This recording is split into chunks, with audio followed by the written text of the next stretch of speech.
అందరికీ నమస్కారం. హిందూ లైబ్రరీ ఛానల్కు స్వాగతం. తెలుగు పంచాంగంలో ఒక్కొక్క సంవత్సరం అధిక మాసం వచ్చింది అని అంటూ ఉంటారు. అసలు అధిక మాసం అంటే ఏమిటి, అది ఎందుకు వస్తుంది, ఎన్ని సంవత్సరాలకు వస్తుంది, ఆ సమయంలో చేయవలసినవి ఏంటి, చేయకూడనివి ఏంటి, ఇవన్నీ కూడా ఈ వీడియోలో వివరంగా తెలుసుకుందాం. హిందూ కాలగణనలో ప్రధానంగా రెండు పద్ధతులు ఉంటాయి. ఒకటి సౌరమానం, రెండోది చాంద్రమానం. సౌరమానం సూర్యుడి గమనాన్ని అనుసరించి ఉంటుంది. ఇక చాంద్రమానం చంద్రుడి కళలను బట్టి ఉంటుంది. అయితే సౌరమానంలోని సంవత్సరానికి చాంద్రమానంలోని సంవత్సరానికి సుమారుగా 11 రోజుల వరకు తేడా వస్తుంది. ఈ తేడా ఇలాగే కొనసాగితే కనుక పండగలు అవి రావాల్సిన సమయంలో రాకుండా తేడా వస్తాయన్నమాట. అందుకని ఇంచుమించుగా 3 సంవత్సరాలకు ఒకసారి అదనంగా ఒక నెలను కలుపుతారు. దీన్నే అధిక మాసం అని అంటారు. మనం ఇది అర్థం కావాలంటే ఈ చాంద్రమానం సౌరమానం గురించి పూర్తిగా తెలుసుకోవాలి. ముందుగా సౌరమానం అంటే ఏంటో చూద్దాము. సౌరమానం అనేది సూర్యుని గమనాన్ని బట్టి ఉంటుందని ముందే చెప్పుకున్నాం కదా. సూర్యుడు మేషరాశిలోకి ప్రవేశించినప్పుడు సౌర సంవత్సరం ప్రారంభమవుతుంది. సూర్యుడు ఒక్కో రాశిలో సుమారు 30 రోజులు ఉన్న తర్వాత ఆ రాశి నుంచి ఇంకొక రాశిలోకి ప్రవేశిస్తాడు. మనకు మొత్తం 12 రాశులు ఉన్నాయి కదా. అలా 12 రాశులు పూర్తి చేసి వచ్చేసరికి 1 సంవత్సరం అవుతుందన్నమాట. ఇది ఇంచుమించుగా 365 రోజులకు సమానం. అంటే మనం పాటించే గ్రెగోరియన్ క్యాలెండర్కి ఇంచుమించు దగ్గరగా ఉంటుంది సౌరమానం. అలాగే సూర్యుడు ఒక రాశి నుంచి ఇంకొక రాశిలోకి ప్రవేశించినప్పుడు నెల మారుతుంది కదా. అలా ప్రవేశించడాన్ని సంక్రమణం లేదా సంక్రాంతి అని అంటారు. ఇలా సంవత్సరానికి 12 సంక్రాంతులు ఉంటాయి. కాకపోతే మనం చాంద్రమానాన్ని అనుసరిస్తాం కాబట్టి మనకి సంక్రాంతుల గురించి తెలియదు. మనం ఒకే ఒక్క సంక్రాంతిని జరుపుకుంటాం. అది మకర సంక్రమణం. అంటే మనం పెద్ద పండుగగా చేసుకుంటాం కదా. ఆ సమయంలో సూర్యుడు మకర రాశిలోకి ప్రవేశిస్తాడనమాట. మనం సౌరమానాన్ని అనుసరించి చేసుకునే ఒకే ఒక్క పండుగ సంక్రాంతి. అందుకే మనకి సంక్రాంతి ఎప్పుడూ కూడా జనవరిలో 14, 15 తేదీల్లో మాత్రమే వస్తుంది. అలాగే ఉత్తరాయణం, దక్షిణాయనం కూడా సౌరమానాన్ని అనుసరించే చెప్తారు. మకర సంక్రమణం నుంచి కర్కాటక సంక్రమణం వరకు ఉండే కాలం ఉత్తరాయణ పుణ్యకాలం. తిరిగి కర్కాటక సంక్రమణం నుంచి మకర సంక్రాంతి వరకు ఉండే కాలాన్ని దక్షిణాయన పుణ్యకాలం అంటారు.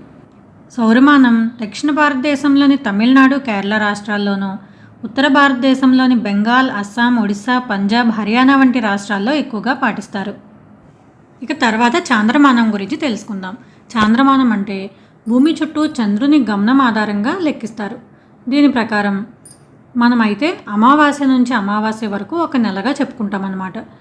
మనం 12 తెలుగు నెలలు చెప్పుకుంటాం కదా. చైత్రం, వైశాఖం, జ్యేష్టం అని. వీటి పేర్లకు కూడా ఒక ప్రత్యేకత ఉంది. అదేంటంటే ఇప్పుడు చైత్రం తీసుకున్నాం అనుకోండి, చిత్రా నక్షత్రము పౌర్ణమి రోజు వస్తే కనుక ఆ నెలకు చైత్రం అని పేరు పెడతారు. అలాగే వైశాఖంలో పౌర్ణమి రోజు విశాఖ నక్షత్రం ఉంటుంది. పౌర్ణమి రోజు ఏ నక్షత్రం అయితే ఉంటుందో ఆ నెలకు ఆ పేరు పెడతారు.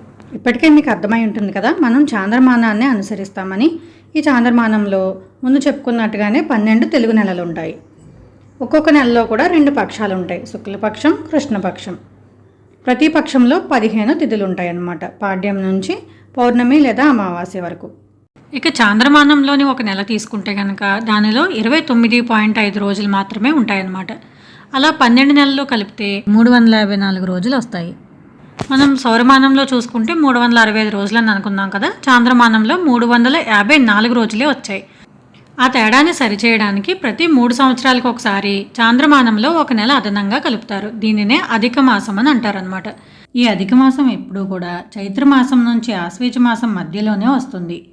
ఒకసారి అధిక మాసం వచ్చిన తర్వాత తిరిగి మళ్ళీ 28 నెలలకు వస్తుంది. ఆ తర్వాత 34, తర్వాత మళ్ళీ 34, తర్వాత 35, తర్వాత 28 నెలలకు అధిక మాసం వస్తుంది.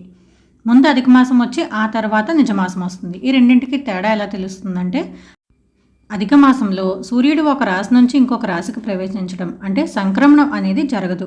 నిజమాసంలో మాత్రమే సంక్రమణం జరుగుతుంది. మనకు గ్రెగేరియన్ క్యాలెండర్లో కూడా 4 సంవత్సరాలకు ఒకసారి ఒక రోజు ఎక్కువ కలుపుతారు కదా, లీప్ ఇయర్ అంటారు దాన్ని. అలా చేయడం వల్ల మనకి బ్యాలెన్స్ చేస్తారనమాట. అదేవిధంగా మనకి చాంద్రమానంలో కూడా అధిక మాసాన్ని కలుపుతారు. ఈ అధిక మాసాన్ని మలమాసం అని అంటారు. ఈ నెలలో గృహప్రవేశాలు కానీ, పెళ్ళిళ్ళు, ఉపనయనాలు ఇలాంటి వాటికి ముహూర్తాలు ఉండవు. ఇక దీన్ని పురుషోత్తమ మాసం అని కూడా అంటారు. దాన ధర్మాలు, జపతపాలు చేయడానికి ఈ మాసం చాలా మంచిదని నమ్ముతారు. అధిక మాసం అంటే ఏంటి, అది ఎలా వస్తుంది అనే విషయాలతో పాటు సౌరమానం, చాంద్రమానం గురించి కూడా చాలా విషయాలు తెలుసుకున్నాం కదా. ఈ విషయాలు మీరు మొదటిసారి వింటున్నట్లయితే తప్పకుండా లైక్ చేసి మరింత మందికి షేర్ చేయండి. మరో ఆసక్తికరమైన వీడియోతో మళ్ళీ కలుద్దాం. సర్వే జనా సుఖినో భవంతు.